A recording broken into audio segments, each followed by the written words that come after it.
Of day number 1, right? Let's get it going. So, Max, we were just talking a little bit about Random Karia, right? What did you really like seeing from them in the last match? I love how they died in there. Generally, I like how they played Heaven because Heaven was getting a little bit busy. There was Kara, they push up, they defend it, then Goat Team tried to go for a push ahead of them, which that was a very good play from Goat Team, and Vampire trying to get involved in that conversation. Most teams, I feel like, would just be like, let's wait for the fight to break out. Using a player, but so far it's been looking really good for Random Karia. I do think maybe pushing Ulf instead of just going for the deep north would have been a better rotational path for them, just to be hypercritical. But I still feel like the idea in general was very, very smart from right now. By the way, from Mad Bulls, even though he wasn't there on the top slinger, something that they ended up working out great for their squad was Lemon. Lemon was very important in this last match. He was the last one scouting. He was the last one getting that information on Team Flash, and ultimately that scouting led them to a winning play and crushing and making sure that they made back off when it came down to Team Flash. Well, we're getting into the second half of day 1, guys, right? Bottom 5 teams. Which team do you want to see make something happen right here in this game, Max? Thunder Talk. Yeah. After that insane performance during the league stage, where the hell is Thunder Talk? Where is Sitting 7? He was popping off. He's doing nothing so far. He was getting eliminated by all 3 equals. That's all I can tell you. Now, I'm going to be looking at D+ Kia. Come on, the defending champions. 5 points. I said it earlier. All those 5 points coming from eliminations. I want to see more of them from Team Flash. Please hold on. Our compound this next Aaron Gill. Hold it down. Here we go. The last Aaron Gill of day number 1. Let's get this started. Head on over to our casters, John Allen and Blake. We've got another edition of the Grassy Pastures. Let's get stuck right on in and see where this match is going to take us. A little bit further north on this plain path flank from Apovka over towards Zaki. Is it going to be another rematch between Random Karia and D+ Kia? And D+ Kia gonna fumble it again. We're gonna wait and see. We're gonna wait and see what D+ does here because they're gonna get something done. Right now, it's looking pretty tough for D+ Kia, considering they are the defending champions. You'd hope to see them up at least in the top 8. But it's bad. It's bad right now. Sighting from Thunder Talk as well in kind of a rough spot, going down quite a few times early, which is not great considering he brings the vast amount of firepower. But in that sense, can't put all the blame on him. Sighting goes down doesn't mean the team has to fall apart. No, absolutely not.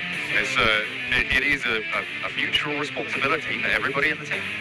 Just for all the other geezers there. Trying to have a crack at things. But dropping fairly close with APG right now. It's the APG a little bit on a far stretch to go towards military.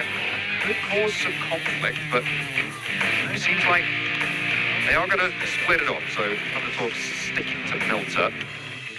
And APG are giving ground. Yeah, you can squeeze between them. You can absolutely squeeze between them there. So they've got a nice rotational path here, going down on the south side and then swinging on the western bridge. It's going to be a bit of a quick loop for them, though, in my opinion. You could potentially pick up Primorsk if you wanted to. Unless teams stretch out that way, but we'll wait and see what happens.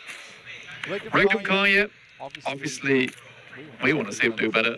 The region we covered, but 7th place is not bad. 7th place is not bad. Also, we have a Polar Party Mini 14 skin. Log into PUBG Mobile now. Get a free permanent firearm finish. Time limit on that one. It is a time limit. Yeah, absolutely. Get on that fast. All right, it's the early game right now. You can pull up PUBG Mobile. You can get your free emotes as well, and all your extra goodies and prizes. Yeah, those ones last a little bit longer until the 25th. Until, well, focus on the Mini 14 for now. Okay, all right, yeah. Well, to be fair, you can get both done. It does look pretty frosty. You can get both. You can absolutely get both, and you can get that redemption code as well. You're getting all the goodies on side. I was going to say it's until Christmas Day, but in Europe, in the majority of Europe, they celebrate Christmas on the 24th. Isn't that weird? Isn't that weird of them to do that? Ugh, weird. Yeah, strange, odd. Don't like that. Then again, we probably are the minority in that case. Yeah, no, well, no, I think the majority of... Anyway, let's not dive too deep into that. Europeans weird, including us. We're also weird. For other reasons. Goatee right now, playing in the prison. Oh, goodness me, if you didn't see the prison finish in Last Chance, then go and watch that one after today's shows, because it was very weird, I think it's safe to say. Yeah, I mean, 7. I mean, Globan just threw themselves off the cliff there. Very unfortunate. Very unfortunate. Lemming play. Didn't enjoy it very much. Flip here from Mad Bulls, fantastic with the last game, and him and Lemon, two players that go hand in hand together. Really, really good stuff, and always nice to see Mad Bulls succeeding. Honestly, Tulik have been on multiple teams throughout the years as well. I think that he's developed his performance a lot out of many players. Some players just born into this game and are insane from the get-go and remain that way. You can't really talk too much about it. But I think for Tulika, he's had a bit of a tumultuous journey throughout PUBG Mobile, starting off as a bit more of an aggressive player, maybe too aggressive at times. And he's brought that back, and he's become a very good anchor player for the team who also has that capability of the firepower. And I think Mad Bulls are really succeeding off the back of that. Yeah, I think potentially a little bit of a underpredicted team. I think it's safe to say coming into this one, a lot of teams were sort of dominating the headlines. Mad Bulls may have been, 4th, 5th, 7th, down to sort of 7th seeds. I think if you were going to organise the tables, you may have been putting them in there. But definitely at the moment, impressing. But given the fact that APG are in first place right now, almost entirely off the back of their single chicken dinner, with 7 points earned outside of their chicken dinner, it's still very much anyone's game at this point. Circle over towards western side. Let's refocus on that a little bit at the moment. DRX do head out a little bit further towards the west early. Ulf is going to be playing around Ferry Pier, holding the yellows as well, waiting for that approach from Kara. Likely Ketch is going to back off as soon as he sees that happen, but hopefully doesn't get caught out. It does happen occasionally. DX Xavier with a decent starting position for themselves. They are at their post, ready to sprint across the circle. But always a curious one. We do have a little bit of Sosnovka cut in here. There is a small chance it heads down towards that bridge, but probably not for long. Much more likely we head over towards Everest or even the swamps around Quarry, which I really wouldn't mind, considering so many teams have got a long way to go to get over there. It would be a massive mad dash for a lot of our squads. Really have to get the old sneakers on and moving. Absolutely, going to have to keep moving. I have the question of, are we getting Gauntlet or League Stage APG again? We've seen, as I said before, both of those two teams today playing under the same banner. Greg and Kaya are going to try and jit their way out towards the middle of this circle, get over towards the west side, get closer in. See whether they're able to pull up. Right now, not too much contest ahead of them. Mad Bull's going to be potentially crashing into their western side, so could be trouble ahead, but I'm sure they'll find a way to navigate it. Alpha 7 splitting out, getting another vehicle on side. Playing from the west side, seems like they're going to have a good time setting up. We'll see where they choose to go. I mean, regardless of Vampire not getting that win last game, they have dragged themselves to the table quite a bit, right? 4th place right now, 23 points. It looks quite good. DX Xavier riding off the back of their 2 matches, let's be quite frank about that. But we are still just getting into match 4. So there is still time for these things to even out. But I think for DX Xavier, out of all of these squads, this is the team that has had a few more freebies. Yes, they played a good game towards their first match of the day. They're over there on Rondo. In the open area, I think that was actually a very nice match, but they had the zone for a long, long time. I want to see more out of DX Xavier outside of just those 2 games. Yeah, I think that's the story for both of our top 2, as we highlighted earlier with APG. I do want to see more. I mean, for APG, to be fair, they displayed a huge amount of class in their win. They played a crazy area. They did play incredibly well. What I mean is, I wanted to say, yeah, I was like, I heard what I said, and then I thought, I know what he's going to say.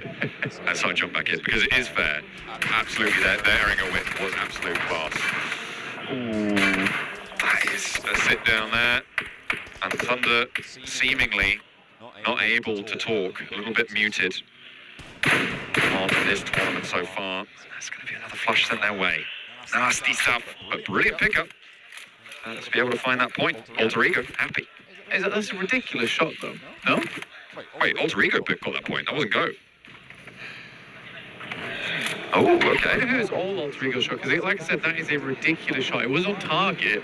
But regardless, through the trees, you're like spotting a tiny amount of area. Blank the circle. Yeah, well, I might have jinxed it there a little bit, just a little bit, but you're heading down towards the south side, towards the bridge. Super uncomfortable. Teams probably don't want to head over towards those now because we're really limiting the play space so early in this game.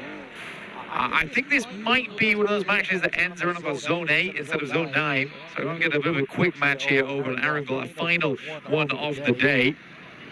Quarry opening, big feature into this circle on the west side, Blank. Everything around Ferry Pier, that ridge line of hill that stretches on that roadside as well, can contain multiple teams, a multitude, if you let them. A lot of teams are crunching in on this northern shore. It is really nasty.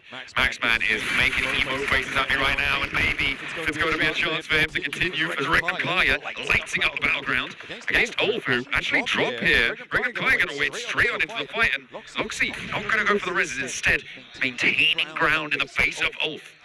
Yeah, taking a hell of a lot of damage here, the Rick and Kaya.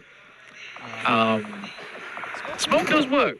You know, he gets the bounce. We'll try and run away from this one, but Regnum Kai, I think they do succeed on this. They get the majority of the ground taken over inside the building, and likely that Ulf is not going to play off the back of this. The crunch is insane, by the way. The amount of teams all in this area around Ferry Pier and towards the lighthouse on the eastern side, that is a wild amount of teams that don't make their way in. Regnum Kai are looking to pick themselves back up, though. They have one of the most central positions. They're one of the best teams at playing central as well.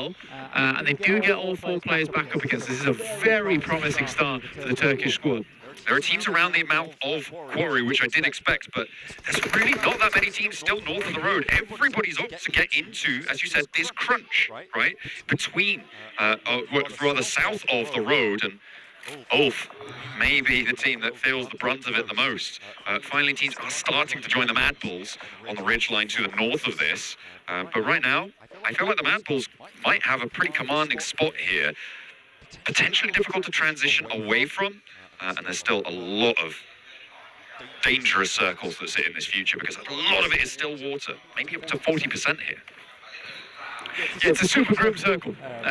We'll put it that way. Super grim circle. I think for most teams, they'll really enjoy it. But the reason you're seeing so many teams like group up around this area is you want that chance to cross the bridge if you absolutely have to, which is still a potential in this match. It really is still a potential. We could head over towards the north side, but players equally not fond of that as we'd be heading over towards the fields on that northern edge. E-Arena would control a fairly decent position, but it's Alpha 7 with that lovely compound that sits over towards the eastern side of Quarry. Not the one that's down in the ditch, but you can see right here on our screens as we are next circle, it is over towards Ferry Pier, which was sort of a given considering the circle, unless we got some absolutely crazy scenes down towards the southeast side. Glad we're not seeing that for a lot of our teams on our screen at the moment. Yeah, a bit of a compound standoff right now as Team Flash 7 desperately wants to see them hold a compound, hold it down, but I have to do it against Alter Ego right now.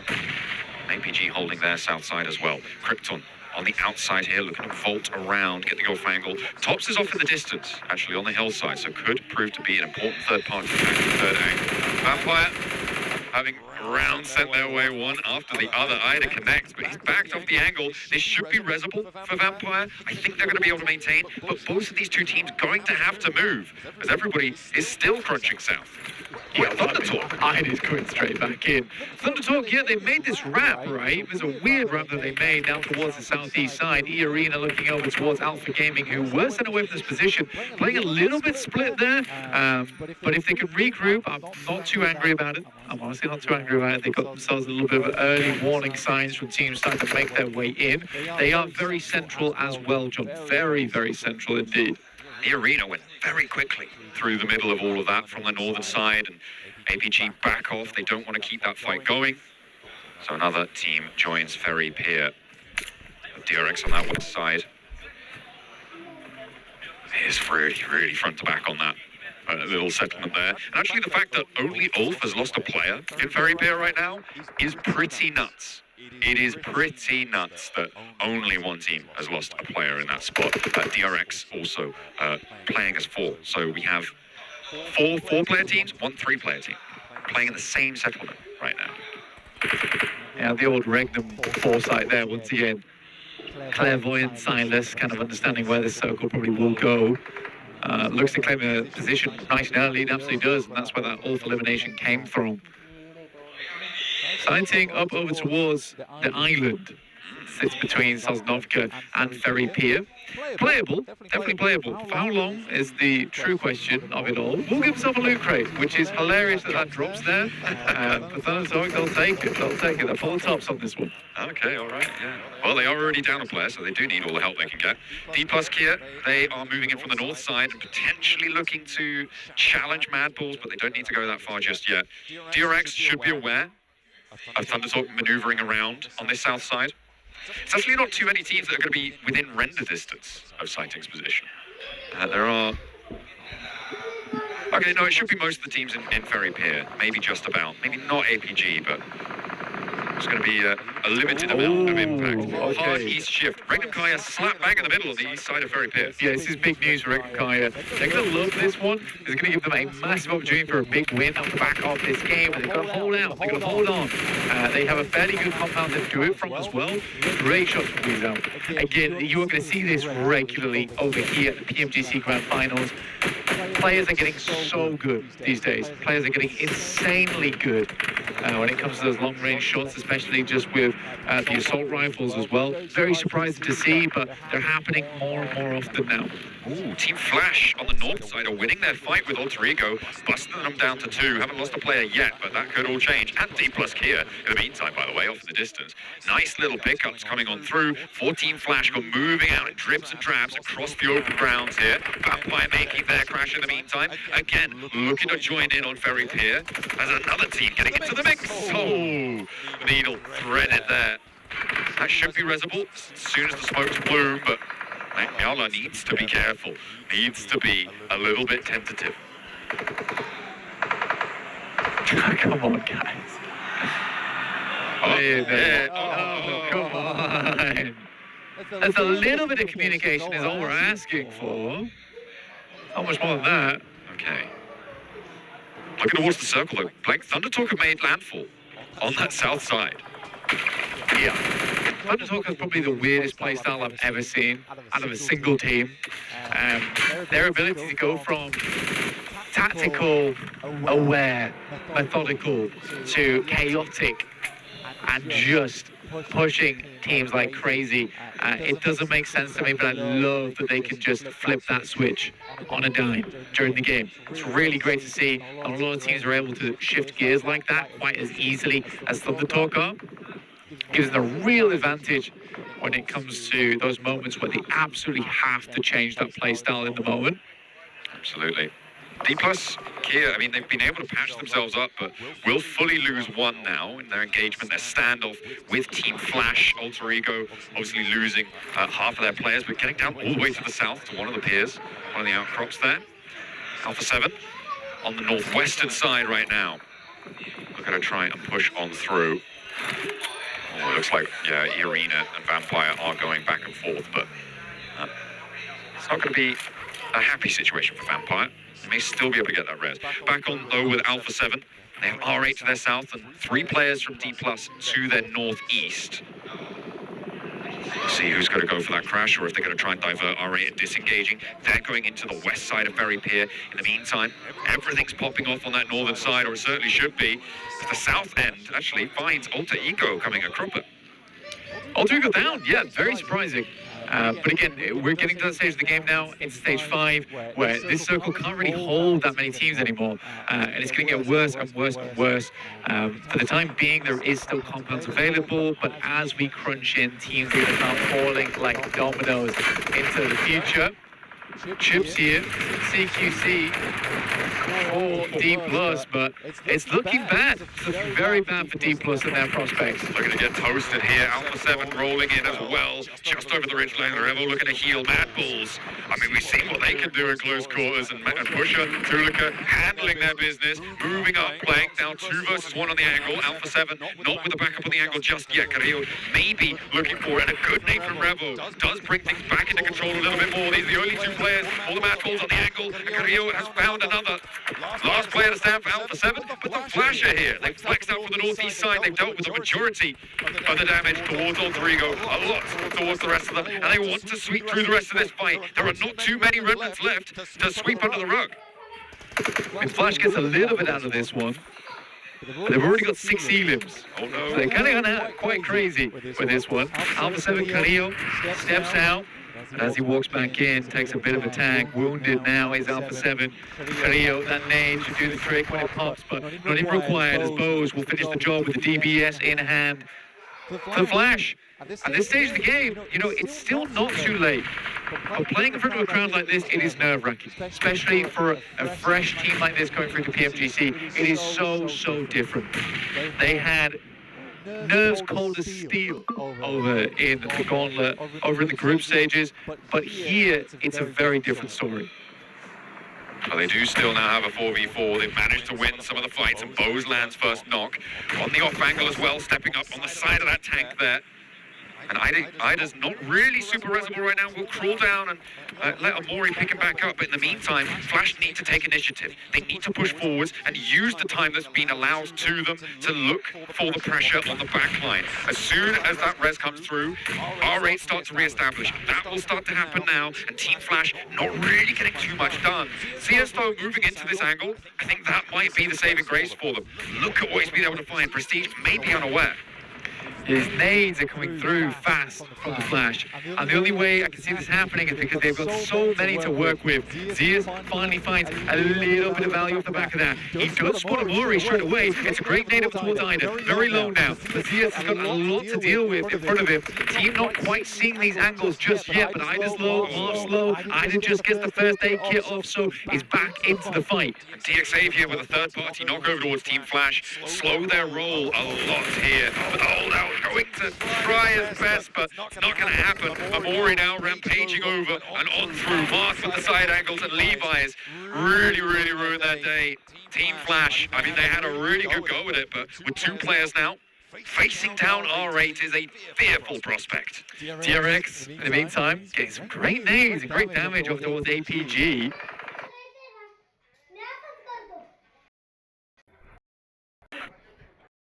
Well, the DRX able to make that push is a little bit surprising. I think that APG was quite split for a little while. So APG down to 2. Yeah, really unideal. Team Flash still with 2 players. Hearing those nades go forwards. First knock over to Marth. Flushed. Taken on for the rematch though. Will go for 1 and 1 again. They lose Marth. But blank. They do stay alive as 3. They win. They get rid of Team Flash on that north side. A decent showing though from Team Flash. I don't think that you can say that that was a bad game from them. They held that compound on the northeast side. They got 8 points out of this match. It's much better. Yeah, I think it's nerves. I genuinely think it's nerves right now for the Flash. That's where they're struggling. But getting 8 limbs there, that's probably bearing a lot of confidence for them, in my opinion. So they'll probably play better going into our next couple matches, but we're on a whole different map. So maybe back to square one. We'll wait and see, though. Hopefully that's not the case. Thunder Talk staying alive towards the pier, I think is probably one of the more surprising things of the game. Interesting rotates from this squad are not to be underestimated. I hope they get late into this game so we get the rotation graphic that highlights what they did this match. Yeah, it was cool. That would very cool. That'd be very interesting. Might not though. They're going to get picked off like that. DRX taking shots out towards AJ. Yeah, not going to be getting away with that. So it is just Sighting and King. I think Sighting's under pressure from Rick and Kaya, so that is a difficult move north. I don't think they're getting through this one. Bit of a blockade in the way. Kara coming up against their own blockade. It's DX Xavier in some buildings. They are very used to this today. They've been practiced, old hands, but Kara seemingly finding that opener. Also backing off the wall very, very quickly, though. I bet he wish he hadn't. I bet he wish he'd stayed tucked on in. That's He a was running running away. for you right there. Running on out. Oh, and there's R8 chiming in as well. Lewis goes down to that off angle. The Xavier not really too phased at all by Kara's runner.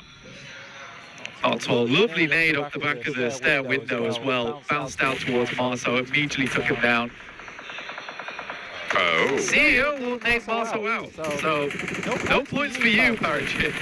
That's one way to do it. That is one way to do it. R8 are still taking these shots on these off angles. CEO got a couple more nades. I think this will be the last one. Look for the cook, and it's not on target. Mori spots him. CEO goes down. Nice lineup. Brilliant on target spray there. Yeah, that's a very impressive spray coming through from Omori. Basically, no kick on it as well. Well done. Well done. Now just both moving forwards, and he's down. It's Regan Kaya to pick up the point. They've been on this east point of Perry Pier for a while after some... Perry Pier. Yeah, they picked a pack of pickled peppers too. But they do manage. Okay. Oh, they call that because Yoles just landed a double. Oh, he's the last player to go, but he's still going to put up a hell of a fight. Does he have more in the tank though? QXC now in on the ground floor. Yol meeting downstairs, looking for the shots, hopping around the door frame, doesn't quite connect. And QXC looking to try and wait for his team, but does he have the time? E-Arena are going to bear down upon this in the meantime. The Rezzes can come through, but Yol wants to try and make the most of it. Now you're too late with that nade. Yol does fall. An APG may be denied even the points on this one. It's another gauntlet APG game.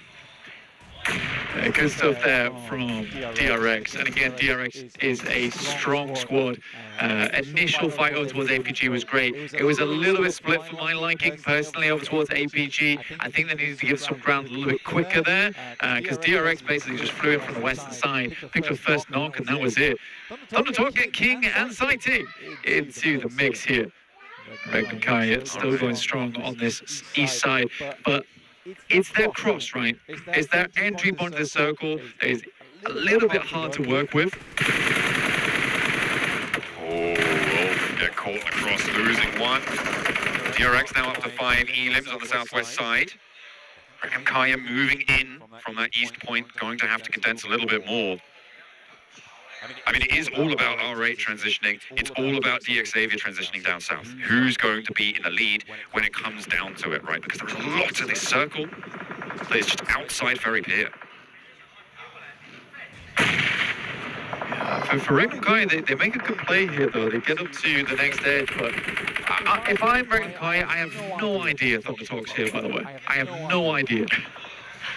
I don't think they do. I think you're completely right about that. R8 do go down and they try to make it up to the roadside.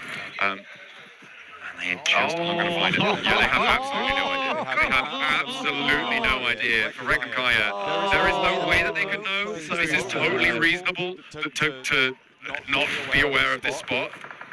As soon as the midway temple spots it, okay, they know. He goes down, but they have got the info now. They know that there's threat in the sidelines, and this should be a fold. Just pour those bullets on down, but the nade is there, the answer. King goes, Sighting now, steps up, goes for Loxy. Silas and Wild now need to hold their nerve. No third parties yet. DX Xavier have moved in the meantime, but I don't think they're looking at third party. Not for the time being. They had a knock on side. Sighting goes low to another nade. Regan Kaya now with 2 players. Will they go down to the wildest off angle we've ever seen here? Sighting looks for the push. The Rez is starting to come on through. He steps in. The smoke is blue. Silas with the challenge, and he holds his nerve. Regan Kaya need to put themselves back together because they are cracking. I say gorgeous smoke from Silas, but more than that, Zed Wolf. I love that guy. I love that guy. Oh, what a Who checks that? Who checks that? Other than Zed Wolf. Oh my God. Like I said, they had no idea. They had no reason to have any idea. But the fact he checks that really shows that he is playing at a PMGC level. Anywhere there could be a player, I'm checking it regardless of whether it seems so silly or it seems so insane, which it absolutely is to check that angle. But he does it anyway. So very, very well done. Yes, he gets knocked off the back of it, but the information provides is life-saving. Brilliant stuff. For Random Guy to be able to check that now up to 3 elims, adding those 2 to their tally. DXavian not quite able to push all the way across is brilliant for them. They can flex out to that east side, start to establish lines up towards the north. They're going to need in this next zone. We're into stage 8. You thought it might close down a little bit earlier, Blank. I think you might be wrong, given the Ferry Pier situation right now. Ulf very much on the ropes. The nades still finding their way into the ground floor of the Wizard Tower, but not quite getting the full job done. They're going to have to do the rest, maybe a little bit more up close and personal. Clash over the Scarface. It's found, it's traded. DXavian, DRX rather, lose 1, lose 2 maybe. Yep, DRX getting off this coast hard. Very difficult. Eventually, going to have to stop. Great 1-2 punch there, coming through from Catch. Instantly on target. What a lovely little step up there from Catch. Last player to survive. Tower defense right now. And to be honest, if one of these 2 teams on the east side doesn't go down, Catch has a fairly decent crack of getting in towards second place here. Yeah, it's a real question of how many balloons he can pop before he does go down. Oh yeah. It's very difficult to play the center of this circle, John. Random Kaya, though, I think their biggest task at the moment is DXavian. How much utility they have remaining, because they had to waste a lot over towards Thundertalk, which is quite frustrating for them. 2 players in a vehicle that is smoking. This is a dangerous maneuver, but getting over towards the Wizard Tower, okay. The arena might try and challenge it. DXavian, remember, they still have angles. That smoke to Zedwall's right-hand side right now is so important. It's on the clock, though. Evades damage from the nade coming on in. And actually, DXavian taking off from turning K. Arena helping out this approach coming through from Kaya. DXavian now with a little bit of trouble. Wild spring, pretty wildly, but does connect a shot or 2. Catch is still there on the ground floor as a nade finds its way on through. Everybody now looking to try and keep the territory they've earned, because this zone is going dead center. Catch now on the ground floor, looking to just try and last this one out. Silas not connected with an 8. Zedwall pierced though with a spray over towards DXavian, and they hop out. But immediately, Catch, no! You can't do it to him, not like that! Zedwall falls too, and a nightmare lineup. Catch with the catch out. The 2 turkeys take themselves out of action. Oh, it's a nightmare. It really is a nightmare. Matesy takes a nasty nade to the back of the head, but Arena looks to keep pushing right now, but it's looking too little too late, and DXavian, they step it up once again. The heat is in the arena for the Spiders. Hey, they didn't get the circle fully blessing them this time, but they were able to pull through. A second chicken dinner for DXavian today. A great result for them. Real tough times for Regnum Kaya, though, during that match. Thundertalk and Catch, both proving to be a little bit too much. The full force they can handle. Those sneaky little souls.